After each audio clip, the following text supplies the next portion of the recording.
Hello everyone, स्वागत है आपका हमारे यूट्यूब चैनल पे जिसका नाम है जीएस बाय शिवम वर्मा।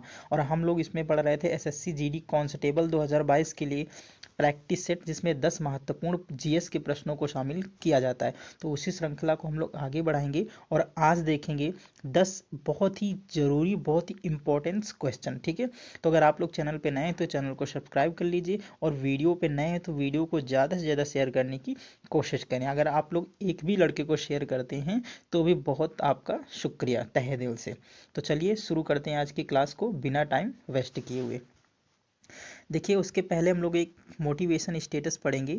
उड़ान तो भरना है, उड़ान तो भरना है, चाहे कई बार गिरना पड़े।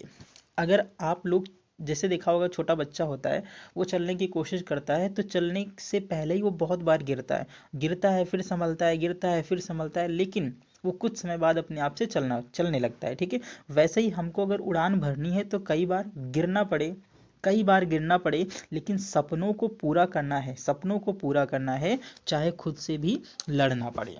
समझ रहे हो, लाइनें छोटी हैं लेकिन गहरी बहुत हैं। ऊंचाई तो भरना है, चाहे कई बार गिरना पड़े, सपनों को पूरा करना है, चाहे खुद से भी लड़ना पड़े। ये मन में ठान लीजिए आप लोग कि अगर आप लोगों ने सपना देखा है तो उसको पूरा आप ही करेंगे, कोई पड़ोस का आदमी पूरा नहीं करेगा, आपके पापा नहीं पूरा करेंगे, आपकी मम्मी नहीं पूरा करेंगी, यहाँ तक कि आपका कोई भी चाहे जितना आपसे प्यार करता हो वो भी आपके सपनों को पूरा नहीं करेगा जब तक आप खुद नहीं सपने को पूरा करेंगे। ठीक है, तो चलिए अब शुरू करते हैं अपनी क्लास को। और हम लोग 90 क्वेश्चन तक पढ़ चुके थे, और 90 क्वेश्चन के आगे आज हम लोग बात करेंगे। आज 100 क्वेश्चन तक हम लोगों को कंप्लीट करना है। तो चलिए आज का पहला क्वेश्चन, और शुरू से लेके अभी तक का 91वां क्वेश्चन। बेरिंग जल संधि किन दो महाद्वीपों को अलग करती है? पहला क्वेश्चन है आपके सामने, बेरिंग जल संधि किन दो महाद्वीपों को अलग करती है? तो ऑप्शन नंबर ए आपके पास है ऑस्ट्रेलिया तस्मानिया, बी है उत्तरी अमेरिका और एशिया, सी है उत्तरी अमेरिका और दक्षिण अमेरिका, जबकि डी है यूरोप और एशिया। क्या लगता है आपको, इसका क्या करेक्ट आंसर हो जाएगा? जल्दी से कमेंट बॉक्स में जवाब दीजिए आप लोग। सबसे पहले हम बात करते हैं कुछ जल संधियों के बारे में, जैसे कि ऑप्शन ए लिखा हुआ है ऑस्ट्रेलिया और तस्मानिया। तो ऑस्ट्रेलिया और तस्मानिया को बॉस जल संधि एक दूसरे से अलग करती। कौन सी जल संधि? तो बॉस जल संधि एक दूसरे से अलग करेगी। ठीक है, बॉस जल संधि एक दूसरे को अलग करेगी, जबकि ये किस किस को जोड़ेगी? तो आप लोग बताओगे तस्मान सागर को। किसको किसको जोड़ेगी? तस्मान सागर और प्रशांत महासागर को। किससे? तस्मान सागर को उत्तरी प्रशांत महासागर से जोड़ेगी। कौन सी जल संधि? तो बॉस जल संधि। बॉस जल संधि है कहाँ पे? तो ऑस्ट्रेलिया महाद्वीप के नीचे, ऑस्ट्रेलिया महाद्वीप में ही एक देश आता है जिसको बोलते हैं तस्मानिया। तस्मानिया और ऑस्ट्रेलिया को जोड़ती कौन है? तो क्या बताओगे? सॉरी, तस्मानिया और ऑस्ट्रेलिया को अलग करेगी बॉस जल संधि, और तस्मान सागर को उत्तरी प्रशांत महासागर से कौन जोड़ेगी? तो बता दोगे आपको बॉस जल संधि। ठीक है, ऑप्शन नंबर 2 लिखा हुआ है एशिया उत्तरी अमेरिका। तो ये इसका करेक्ट आंसर हो जाएगा।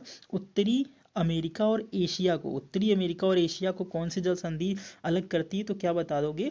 बेरिंग जल संधि अलग करती है। ठीक है, जबकि हम लोग ऑप्शन सी की बात करेंगे, उत्तरी अमेरिका और दक्षिण अमेरिका को एक जल संधि है जिसका नाम है पनामा जल संधि। क्या नाम है इसका? पनामा जल संधि नाम है, और ये दक्षिण अमेरिका और उत्तरी अमेरिका को एक दूसरे से अलग करती है। जबकि यूरोप और एशिया को एक जल संधि जिसका नाम है बॉस्फोरस जल संधि। क्या नाम है उसका? बॉस्फोरस जल संधि नाम है, जो टर्की से निकलती है। ठीक है, जो टर्की के बीचों बीच से निकलती है, वही यूरोप और एशिया को एक दूसरे से अलग करेगी। तो आई होप ये क्वेश्चन आपके दिमाग में सेट हो गया होगा। तो अब हम लोग बात करेंगे बेरिंग जल संधि की और कुछ महत्वपूर्ण जल संधियों के बारे में। देखो, जो बेरिंग जल संधि है, बेरिंग जल संधि इसकी टोटल जो लेंथ है वो 88 किलोमीटर है। ठीक है, कितनी है? 88 किलोमीटर है। और इसकी अगर औसतन गहराई के बारे में हम लोग बात करेंगे तो 50 मीटर इसकी औसतन गहराई है। ये क्या होता है कि जब साइबेरिया रूस में जब बहुत ठंडी ठंडी हवाएं चलती हैं, तो ये बेरिंग जल संधि में जितना भी पानी होता है वो जम जाता है। जम जाता है तो यहाँ के जो रूस के चोर वगैरह होते हैं, यानी कि रूस के थीफ्स वगैरह होते हैं, वो जाते हैं उत्तरी अमेरिका के अलास्का शहर में और बड़ी भारी मात्रा में चोरी करते हैं। और ये स्केटिंग गाड़ी होती है, उसको बोलते हैं, वो बर्फ में चलने वाली गाड़ी होती है, उसकी मदद से जाते हैं और चोरी वगैरह करके अपने देश में वापस लौट आते हैं। उस समय बहुत चोरियां यहाँ पर होती हैं, जब साइबेरिया से चलने वाली ठंडी हवाएं बेरिंग जल संधि को क्या कर देती हैं, जमा देती हैं। ठीक है, तो बेरिंग जल संधि किसको किसको अलग करेगी, तो बता दोगे उत्तरी अमेरिका और एशिया को। चलते हैं, अब हम लोग बढ़ते हैं कुछ महत्वपूर्ण जल संधियों के बारे में। सबसे पहले तो मैं बेरिंग जल संधि के बारे में आपको बता चुका हूं कि ये उत्तरी अमेरिका को एशिया से अलग करेगी। इसकी कुल लंबाई जो है 88 किलोमीटर है तथा औसत गहराई, ठीक है, यहाँ पर आप लोग लिख लीजिएगा औसत गहराई, ठीक है, कितनी मीटर है, तो 50 मीटर इसकी औसत गहराई है। चलते हैं नेक्स्ट। देखिए यहाँ पर मैंने मैप के सारे आपको कुछ जल संधियों के बारे में बताना चाहूँगा। ये आपको देखो, ये देश जो है ये ओमान है, ठीक है। ओमान की राजधानी क्या है, तो ओमान की राजधानी है मस्कट। मैंने कल इसको डिटेल में बताया था। ओमान की मुद्रा क्या है, जल्दी से बता दीजिए आप लोग, ओमान की मुद्रा क्या है, कमेंट बॉक्स में जल्दी से टाइप कर दीजिए ओमान की मुद्रा क्या है। यहाँ पर आपको ईरान दिख रहा है, ठीक है। ईरान की राजधानी क्या हो जाएगी, तो ईरान की राजधानी हो जाएगी तेहरान, ठीक है। ईरान की मुद्रा क्या है, आप लोग जल्दी से कमेंट बॉक्स में टाइप कर दीजिए। ईरान की मुद्रा और ओमान की मुद्रा दोनों क्या है, आपको कमेंट बॉक्स में टाइप करना है। और यहाँ पर आपको ये वाला जो छोटू सा दिख रहा है ना, ये भी यमन का ही पार्ट है, यानी कि ये भी यमन देश का पार्ट है और इस तरफ है ईरान। इन दोनों को एक दूसरे से अलग करने वाली एक जल संधि है जिसका नाम है हारमुज जल संधि। क्या नाम है, हारमुज जल संधि नाम है। ये एक दूसरे को अलग करेगी, किससे किससे, तो बता दोगे ईरान को यमन से अलग करेगी, ईरान को ओमान से अलग करेगी, किसको, ईरान को ओमान से अलग करेगी। जबकि ये एक दूसरे को जोड़ेगी किससे किससे, तो बता दोगे ये जो पर्शियन सी आपको दिख रहा है ना, इसको बोलते हैं फारस की खाड़ी। क्या बोलते हैं इसको, इसको फारस की खाड़ी बोलते हैं। और यहाँ पर ओमान की खाड़ी है, तो फारस की खाड़ी को ओमान की खाड़ी से हारमुज जल संधि जोड़ेगी, जबकि ईरान को ओमान से अलग करेगी। ठीक है, अब हम चलते हैं दूसरी जल संधि के बारे में। और यहाँ पर वही जल संधि है, बस उसको मैंने डीपली बड़ा करके इसको आपको दिखा दिया है। चलिए इस वाली जल संधि के बारे में हम लोग बात करेंगे। ये देखिए मैप में आपको ये दिख रहा होगा, ये स्ट्रेट ड्रोवर है, ठीक है, स्ट्रेट ड्रोवर यानी कि डोवर जल संधि है। डोवर जल संधि है, यहाँ पे आपको इंग्लैंड दिख रहा है। इंग्लैंड के ये नीचे वाला जो पार्ट है ये पूरा लंदन के अंतर्गत आता है। किसके अंतर्गत आता है, तो लंदन के अंतर्गत आता है। और ये फ्रांस है, और फ्रांस की राजधानी आपको बतानी है, तो इसकी राजधानी है पेरिस। क्या है इसकी राजधानी, इसकी राजधानी है पेरिस। और फ्रांस को इंग्लैंड से कौन सी जल संधि अलग करेगी, तो आप लोग बता दोगे डोवर जल संधि अलग करेगी। अब बस सवाल ये आता है कि ये किसको किसको जोड़ती है, तो यहाँ पे आपको ये दिख रहा होगा, ये इंग्लिश चैनल है। क्या है, इंग्लिश चैनल है। और यहाँ पर जो है उत्तरी सागर है। कौन सा सागर है, उत्तरी सागर है। उत्तरी सागर को इंग्लिश चैनल से जोड़ेगी कौन सी, तो डोवर स्टेट जोड़ेगी। और एक दूसरे से अलग कौन करेगी, तो बता दोगे डोवर स्टेट किसको, इंग्लैंड को फ्रांस से एक दूसरे से अलग करेगी। ठीक है, चलिए नेक्स्ट जल संधि के बारे में हम लोग बात करते हैं। और ये आपको दिख रही जल संधि बहुत ही इम्पोर्टेंस है। मैंने आपको उस दिन बताया भी था कि ये जो टर्की देश है ना, टर्की देश है यानी कि तुर्की देश जो है, तुर्की देश दो महाद्वीपों के अंतर्गत आता है। एक तो यूरोप के अंतर्गत आधा आएगा और आधे से ज़्यादा जो है वो एशिया के अंतर्गत आएगा। ठीक है, एशिया के अंतर्गत आएगा। एशिया और यूरोप के बीच में से एक जल संधि निकाली गई है, एक जल संधि निकाली गई जिसका नाम है बॉस्फोरस जल संधि।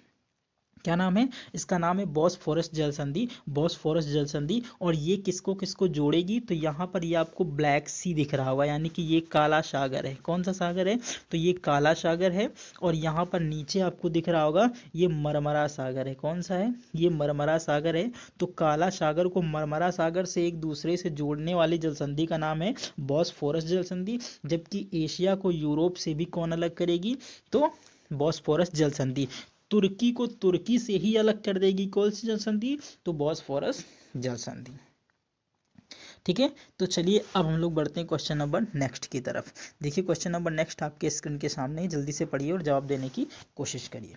विश्व का सबसे ऊंचा जलप्रपात कौन सा है, ऑप्शन नंबर ए आपके पास है रिब्बन जलप्रपात, बी ऑप्शन है कुशिकल जलप्रपात, सी ऑप्शन है जोग जलप्रपात और डी ऑप्शन है एंजल जलप्रपात। क्या लगता है इसका क्या करेक्ट आंसर होने वाला है, ठीक है, जल्दी से बताइए। Common common common common guys, इसका राइट आंसर हो जाएगा ऑप्शन नंबर डी, यानी कि एंजिल जलप्रपात। एंजिल जलप्रपात जो है वो वेनेजुएला देश में स्थित है। कहाँ पर स्थित है? वेनेजुएला में स्थित है। और ये वेनेजुएला में है ना, वेनेजुएला जो है, वेनेजुएला में अमेजन के जंगल पाए जाते हैं। कौन से जंगल?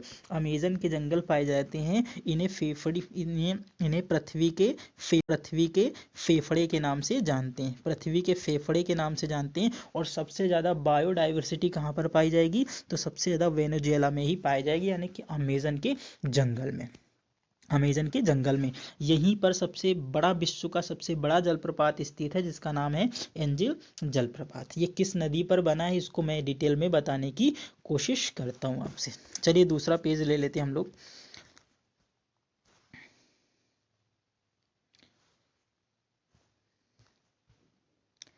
चलिए यहाँ पर बताते हैं, वहाँ पर लिख चुका है पहले से ही। चलिए यहाँ पर देखिए, मैंने आपको यहाँ पर ड्रॉ किया है। यहाँ पर एक ये लाइन है, ठीक है। मैंने आपको लाइन के सहारे बताया, लेकिन एक्चुअली में ये एक नदी है जिसका नाम है अमेजन नदी। कौन सी नदी है?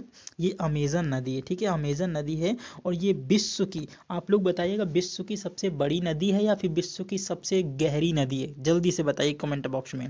विश्व की सबसे बड़ी नदी क्या नील नदी है या फिर अमेजन नदी है? जल्दी से कमॉन, ठीक है।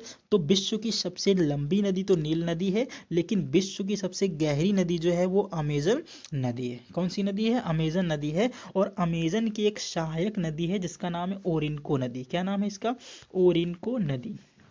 ये ओरिनको नदी है। और ओरिनको नदी की एक और सहायक नदी है, इसका नाम है कैरोनी नदी। क्या नाम है इसका? इसका नाम कैरोनी नदी है। और कैरोनी नदी की एक और सहायक नदी है जिसका नाम है चुरुन नदी। क्या नाम है? इसका नाम है चुरुन नदी। और चुरुन नदी से यहाँ से आता है जल और यहाँ से नीचे गिर रहा होता है, ठीक है। इसको बोलते हैं जल प्रपात। जब जल प्रपात ऊंचाई से जल गिरता है तो उसे जलप्रपात की संज्ञा दी जाती है। और इसकी ऊंचाई टोटल है 979 मीटर। कितनी मीटर है? 979 मीटर है। और ये एंजिल जलप्रपात विश्व का सबसे ऊंचा जलप्रपात है, ठीक है। तो फिर से एक बार देखिए, अमेजन नदी की एक सहायक नदी ओरिनको की एक और सहायक नदी है कैरोनी, और कैरोनी की एक और सहायक नदी है चुरुन नदी से जल गिर रहा होता है, इसको बोलते हैं एंजिल जलप्रपात। इसकी ऊंचाई है 979 मीटर, ठीक है। आई होप आपको समझ में आ गया होगा। तो चलिए क्वेश्चन नंबर नेक्स्ट की बात करते हैं। न्यूयॉर्क शहर किस नदी के किनारे स्थित है? ऑप्शन नंबर आपके पास ए है हडसन नदी, बी है नील नदी, सी है मिसौरी नदी और डी है ओहियो नदी। सबसे पहले मैं बात कर दूं, हडसन नदी और मिसौरी नदी और ओहियो नदी, ये तीनों के तीनों जो हैं यूएसए में पाई जाती हैं, यानी कि यूनाइटेड स्टेट ऑफ अमेरिका में ये तीनों के तीनों नदियां पाई जाती हैं, मिसौरी नदी, ओहियो नदी और हडसन नदी। जबकि नील नदी जो है ये मिस्र से निकलती है। कहाँ से निकलती है? मिस्र से निकलती है। और मिस्र को नील नदी का वरदान कहा जाता है, ठीक है। मिस्र की जो राजधानी है, मिस्र की राजधानी है काहिरा। क्या है राजधानी? इसकी राजधानी काहिरा है। और ये जो काहिरा है ना, ये मिस्र नदी के किनारे ही बसा हुआ शहर है। अगर न्यूयॉर्क की बात करेंगे तो ये हडसन नदी के किनारे स्थित है। तो ऑप्शन नंबर ए इसका क्या हो जाएगा? करेक्ट हो जाएगा। अब चलिए हम लोग बात कर लेते हैं विश्व के प्रमुख शहर व किन नदियों के किनारे वो बसे हैं, उसकी स्थिति हम लोग जान लेंगे। अब कि भारत में भी कुछ ऐसे राज्य हैं, कुछ ऐसे शहर हैं जो किसी न किसी नदियों के किनारे स्थित है, तो उनको हम लोग डिस्कशन करेंगे यहाँ पे। चलिए देख लेते हैं, पहले भारत के बारे में बात करेंगे। तो सबसे पहले आगरा जो है, ठीक है, आगरा उत्तर प्रदेश में पड़ता है और ये यमुना नदी के किनारे स्थित है। जबकि हरिद्वार जो है वो गंगा नदी के किनारे स्थित है। लखनऊ की बात करेंगे तो गोमती नदी के किनारे बसा हुआ है, जबकि जौनपुर जो है वो गोमती नदी के किनारे स्थित है। उज्जैन जो है वो क्षिप्रा नदी के किनारे स्थित है। और उज्जैन में भी महाकुंभ होता है, ठीक है। उज्जैन में भी महाकुंभ का आयोजन किया जाता है, जैसे हरिद्वार में किया जाता है और कहाँ पर? इलाहाबाद में, यानी कि प्रयागराज में भी किया जाएगा। अहमदाबाद जो है वो साबरमती नदी के किनारे स्थित है। जबकि बड़ोदरा जो है गुजरात में स्थित है, वो विश्वामित्री नदी के किनारे स्थित है। जो सूरत है तुम्हारा, सूरत तापी नदी के किनारे स्थित है। और अगर बात करेंगे हम लोग, अब विश्व के प्रमुख शहर देख लेते हैं जो किन किन नदियों के किनारे बसे हुए हैं, उनकी स्थिति और वो किस नदी के किनारे स्थित है उसको देखते हैं। सबसे पहले जो है अरकाव नदी के किनारे टोक्यो स्थित है। ठीक है, टोक्यो जापान की राजधानी है और ये कहाँ स्थित है, तो अरकाव नदी के किनारे स्थित है। जबकि टाइबर नदी के किनारे कौन सा स्थित है, इटली का रोम। इटली की राजधानी सबसे पहले बता दोगे तो रोम है, और रोम जो है वो टाइबर नदी के किनारे स्थित है। ठीक है, टाइबर एक नदी है जो रोम के किनारे, जो रोम है टाइबर नदी किनारे स्थित है, और रोम जो है वो इटली की राजधानी है। एफ ए ओ का हेडक्वार्टर कहाँ स्थित है, तो बता दोगे रोम में स्थित है। यानी कि फूड एंड एग्रीकल्चर ऑर्गेनाइजेशन का हेडक्वार्टर कहाँ स्थित है, तो बता दोगे रोम में स्थित है। टिग्रिस नदी के किनारे बगदाद स्थित है जो इराक की राजधानी है। जबकि जबकि डार्लिंग नदी के किनारे ऑस्ट्रेलिया का सिडनी स्थित है। डेन्यूब नदी वियना ऑस्ट्रिया की राजधानी, वियना या ऑस्ट्रेलिया नहीं, यहाँ पे आप लोग लिख लीजिएगा ऑस्ट्रिया है। ठीक है, क्या है, ऑस्ट्रिया है। वियना की राजधानी ऑस्ट्रिया है, ये डेन्यूब नदी के किनारे स्थित है। एक और राजधानी है बुडापेस्ट जो हंगरी की राजधानी, ये भी डेन्यूब नदी के किनारे स्थित है। जबकि लंदन जो है इंग्लैंड की राजधानी है, इंग्लैंड की राजधानी लंदन है और ये थेम्स नदी के किनारे स्थित है। नील काहिरा बता दिया मैंने, नील नदी के किनारे कौन सा है, काहिरा मिस्र की राजधानी है। पोटोमेक नदी वाशिंगटन डीसी जो है पोटोमेक नदी के किनारे स्थित है जो अमेरिका की राजधानी है। जबकि स्पेन की राजधानी मैड्रिड है और ये मैंजियर नदी के किनारे स्थित है। जबकि चीन की राजधानी संघाई है और ये यांगटीसी क्यांग नदी के किनारे स्थित है। रावी नदी के किनारे लाहौर पाकिस्तान की राजधानी है, जबकि लिम्फे नदी के किनारे लिस्बन पुर्तगाल की राजधानी स्थित है। पाकिस्तान का एक प्रमुख शहर कराची है, ये सिंधु नदी के किनारे स्थित है। जबकि फ्रांस की राजधानी पेरिस जो है वो सीन नदी के किनारे स्थित है।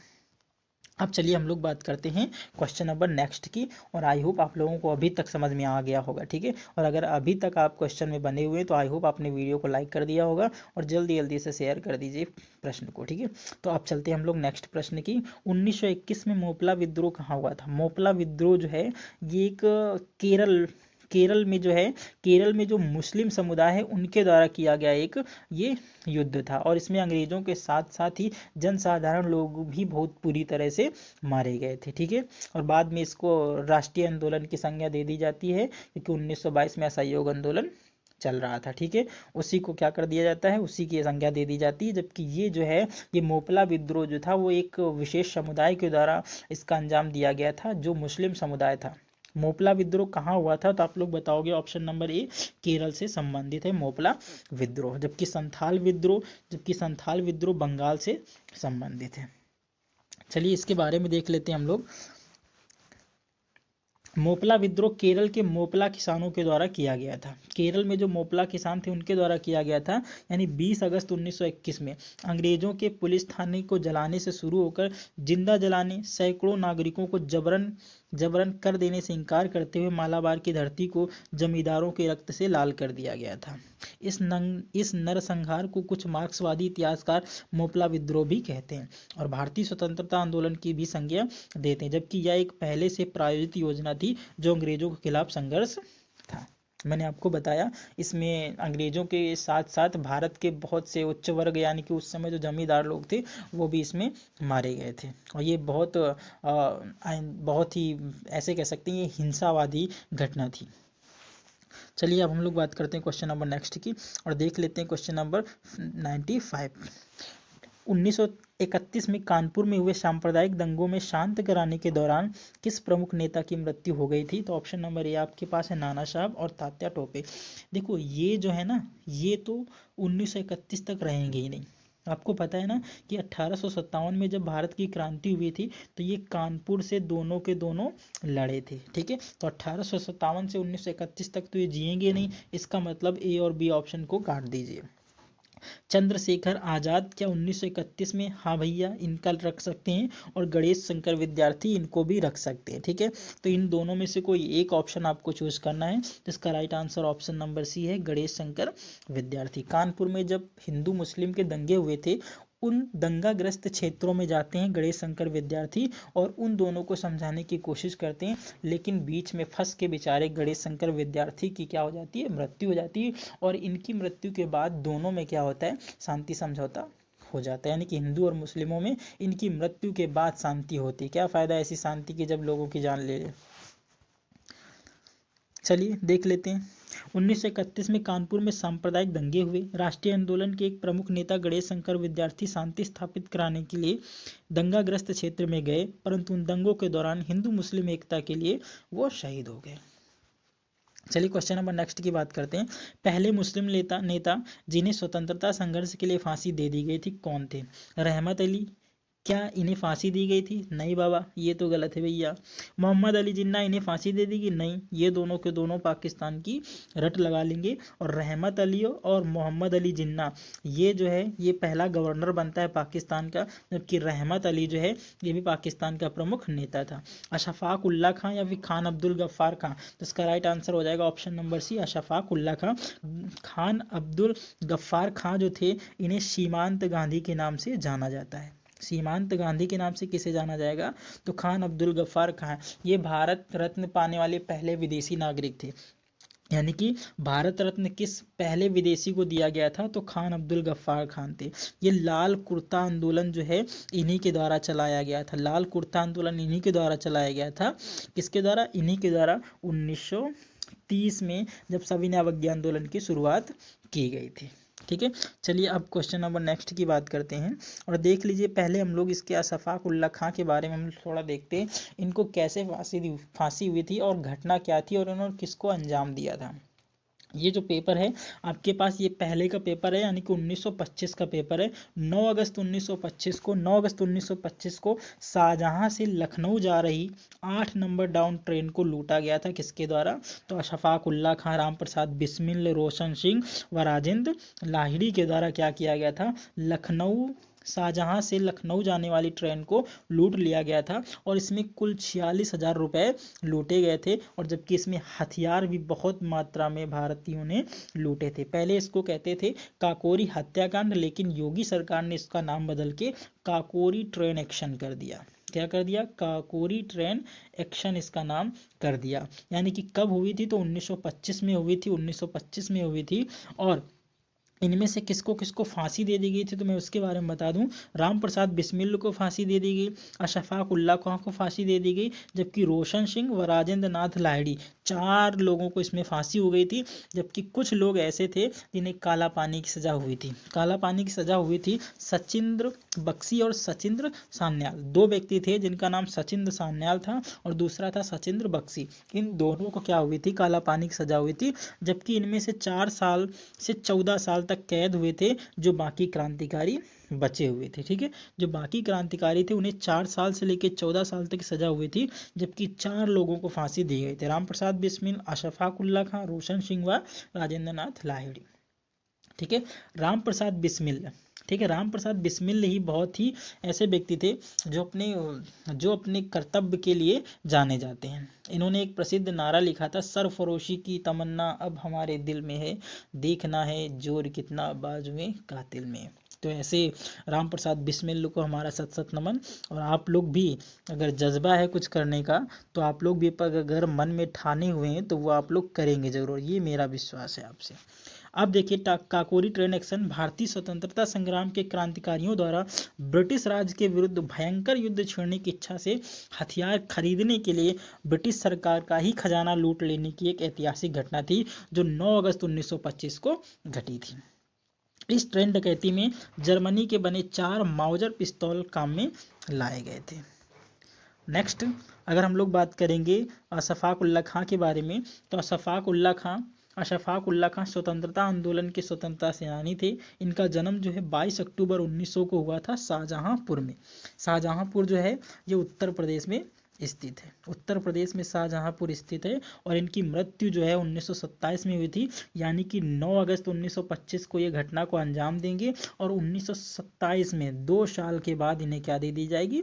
2 साल के बाद इन्हें फांसी दे दी जाएगी। और फैजाबाद जिसका आज नाम है अयोध्या में इनको फांसी दे दी गई थी। अब चलते हैं क्वेश्चन नंबर नेक्स्ट के बारे में। देखिए आज का 97वां क्वेश्चन है, दलितों के लिए चलाए गए आत्मसम्मान आंदोलन को किसने शुरू किया था? आत्मसम्मान आंदोलन को कौन शुरू करेगा? क्या भीमराव अंबेडकर शुरू करेंगे? नहीं भैया, ईवी रामास्वामी नायकर। यस, इसका राइट आंसर क्या हो जाएगा? ईवी रामास्वामी नायकर के द्वारा आत्मसम्मान आंदोलन चलाया गया था, जो मुख्य रूप से दलितों के लिए था। ज्योतिबा बाई फूले ने सत्यशोधक समाज की स्थापना की थी। सत्यशोधक समाज की स्थापना कौन करेगा? तो ज्योतिबा बाई फूले करेंगे, जबकि महात्मा गांधी के द्वारा भी दलितों के लिए 1932 के बाद से काम करना चालू किया जाएगा। जबकि भीमराव अंबेडकर के द्वारा तुम्हारी बहिष्कृत हितकारिणी सभा की स्थापना की गई थी। मूक नायक पत्रिका का आयोजन किया जा रहा था। इन सारी की सारी पत्रिकाओं का आयोजन किया जा रहा था जो खासकर दलितों के लिए चलाई जा रही थी। चलिए अब देख लेते हैं इसके एक्सप्लेन के बारे में। ज्योतिबा बाई फूले के द्वारा सत्यशोधक समाज की स्थापना की गई थी, जो पिछड़े और दलित वर्गों के लिए था। जबकि महात्मा गांधी के द्वारा छुआछूत विरोधी आंदोलन शुरू किया गया था, जो 8 मई 1933 को शुरू किया गया था। मैंने कहा जब पूना पैक्ट होता है 1932 में, उसके बाद गांधी जी जो है वो दलितों के लिए काम करना शुरू करते हैं, लेकिन उसके पहले गांधी जी के मन में ये विचार तो आ रहा होगा, लेकिन उन्होंने इस क्षेत्र में कभी काम नहीं किया। चलिए अब देख लेते हैं डॉक्टर भीमराव अंबेडकर के बारे में। डॉक्टर भीमराव अंबेडकर ने 1920 में दलितों को प्रस्तुत करने के लिए साप्ताहिक पत्रिका मूक नायक को लिखना चालू किया था। मूक नायक जो थी वो दलितों को प्रस्तुत करने के लिए लिखी गई थी और इसका प्रकाशन 1920 से किया जा रहा था। इसके बाद 1924 में इन्होंने बहिष्कृत हितकारिणी सभा की स्थापना की थी, जिसका मुख्य उद्देश्य था अपने समाज के अधिकारों के लिए लड़ना। बहिष्कृत हितकारिणी सभा का अर्थ था ऐसा समाज जिसका बहिष्कार होने के बाद मिलाकर बनने वाली सभा, यानी कि बहिष्कृत सभा, यानी कि ऐसा समाज जिसको पहले से बहिष्कृत कर दिया गया हो और उस समाज को मिला करके एक सभा बनाई जाएगी, जिसका नाम है बहिष्कृत हितकारिणी सभा। 1924 में इसकी स्थापना की जाती है। किसके द्वारा? डॉक्टर भीमराव अंबेडकर के द्वारा। अब चलते हैं क्वेश्चन नंबर नेक्स्ट की तरफ। बहुत जल्दी मैं क्वेश्चन करा रहा हूँ गाइस, तो आप लोग ये मत सोचिएगा कि जल्दी करा रहे हैं, ठीक है? थोड़ा जल्दी हो जाएगा तो ज़्यादा बेस्ट रहेगा। 49वीं समानांतर रेखा किन दो देशों के बीच सीमा निर्धारित करती है? जल्दी से बताइए। 49वीं समानांतर रेखा पूछ रहा है आपसे, किन दो देशों के बीच सीमा निर्धारित करती है? क्या अमेरिका और कनाडा के बीच अलग करती है? इसको छोड़ो। जर्मनी और पोलैंड के बीच क्या ये सीमा 49वीं समानांतर रेखा है? नहीं। या फिनलैंड व रूस के बीच एक रेखा जिसको बोलते हैं मेन रहीम रेखा। क्या बोलते हैं इसको? मेन रहीम रेखा जो है वो क्या करती है? फिनलैंड व रूस को आपस में अलग करती है। जबकि दक्षिण कोरिया और उत्तर कोरिया को 38 डिग्री पैरेलल रेखा किसको अलग करेगी? दक्षिण कोरिया और उत्तर कोरिया को। जबकि जर्मनी और पोलैंड को हिडनबर्ग रेखा अलग करेगी। कौन सी? हिडनबर्ग रेखा किसको अलग करेगी? तो जर्मनी और पोलैंड को अलग करेगी। तो इसका राइट आंसर हो जाएगा अमेरिका व कनाडा को 49वीं समानांतर रेखा अलग करती है। इसका राइट ऑप्शन हो जाएगा ऑप्शन नंबर इज करेक्ट।